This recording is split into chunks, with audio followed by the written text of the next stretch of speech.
예, 지금부터 제91차 더불어민주당 정책조정회의를 시작하겠습니다. 정책조정회의 사회를 맡은 정책위 서혁부의장 박상혁 의원입니다. 먼저 한병도 당대표 직무대행 겸 원내대표님의 말씀이 있겠습니다. 민생 법안 처리에 일주일을 더 허비할 이유가 없습니다. 민주당은 13일 본회의를 열어 계류된 민생 법안을 신속하게 처리하자고 주장했습니다. 국회의장께서도 본회의 개최를 거듭 요청했습니다. 현재 본회의에는 113건의 법안이 처리를 기다리고 있습니다. 전반기 국회에서 미처 처리하지 못한 36개 법안은 물론 주택 공급과 보훈, 산업 등 국민의 삶과 직결된 법안들이 본회의 문턱에 멈춰 서 있습니다. 지난 7월 임시국회에서 필리버스터가 종료된 국회법 개정안도 이제 표결을 통해 결론을 내려야 합니다. 그런데 국민의힘은 정치적 쟁점 법안에 대한 협의를 앞세워 21일 본회의 개최를 주장하고 있습니다. 국민의힘 스스로 합의된 민생 법안 처리에는 협조하겠다고 밝힌 만큼 민생 법안을 일주일 더 묵혀둘 이유가 무엇인지 묻지 않을 수 없습니다.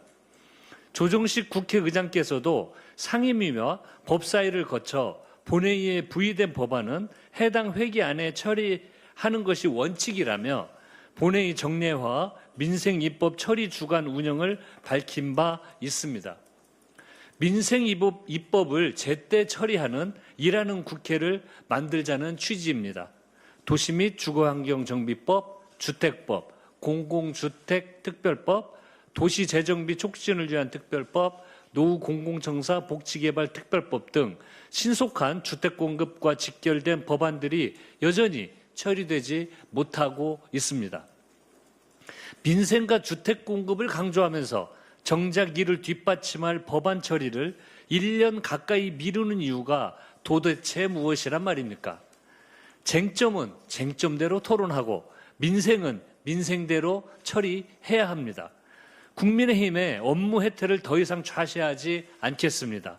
민주당은 최대한 빠른 시일 내에 본회의를 개최하여 민생과 국정과제 관련 입법을 단 한 채 머뭇거림 없이 완수하도록 하겠습니다. 22대 후반기 국회에서도 되풀이되는 국민의힘의 무책임한 국회 태업을 국민께서 지켜보고 계시다는 걸 알아야 합니다. 국민의힘은 국민께 성과로 답하는 일하는 국회에 동참하시길 촉구합니다. 공급과 세제, 금융을 아우르는 종합대책으로 주택시장을 안정시키겠습니다.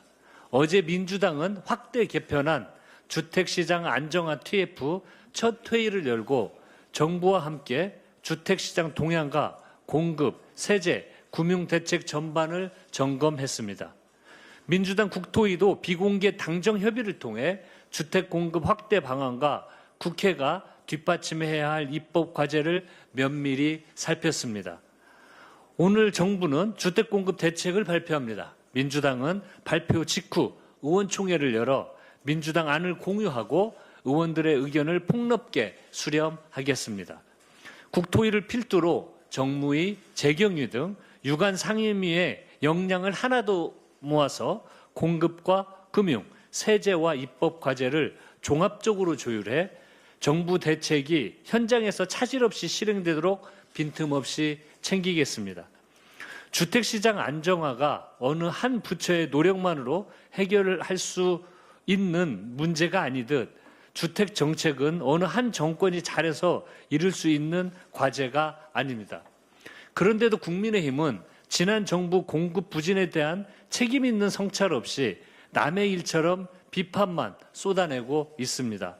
주택은 인허가와 착공을 거쳐 실제 입주까지 수년이 걸립니다. 윤석열 정부 시기에 크게 줄어든 인허가와 착공 물량이 지금의 공급 부족과 앞으로의 입주 물량 감소로 이어지고 있는 것입니다.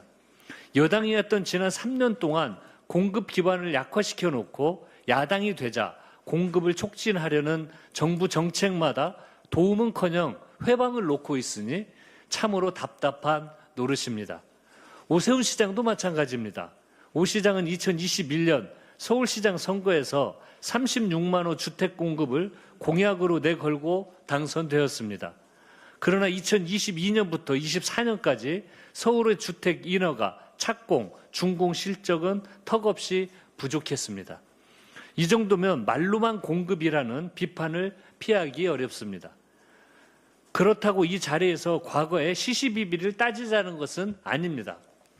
주거 안정은 소모적 정쟁의 대상이 아니라 정부와 국회, 지방정부까지 모두 머리를 맞대어 정교하게 설계하고 실행해야 할 민생 과제입니다.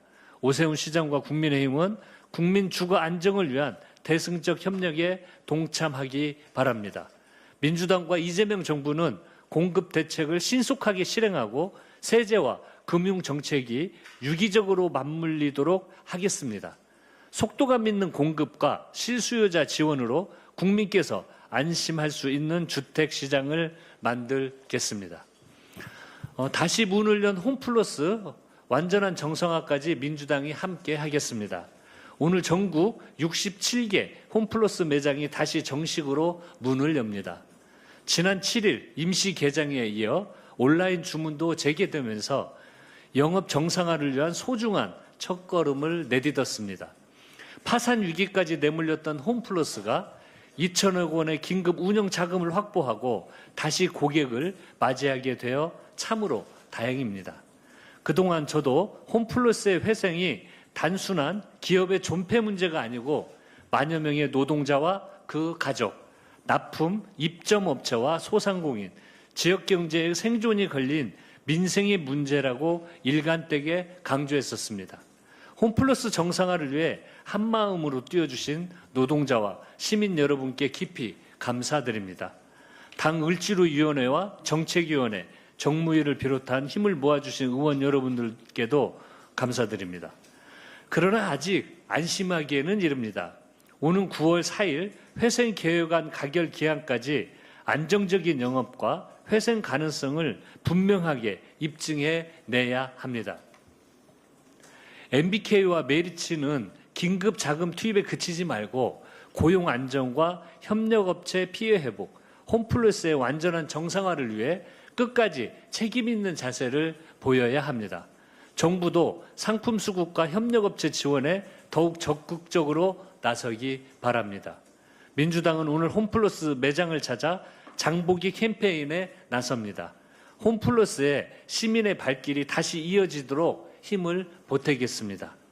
국민 여러분께서도 가까운 홈플러스를 찾아주시길 부탁드립니다.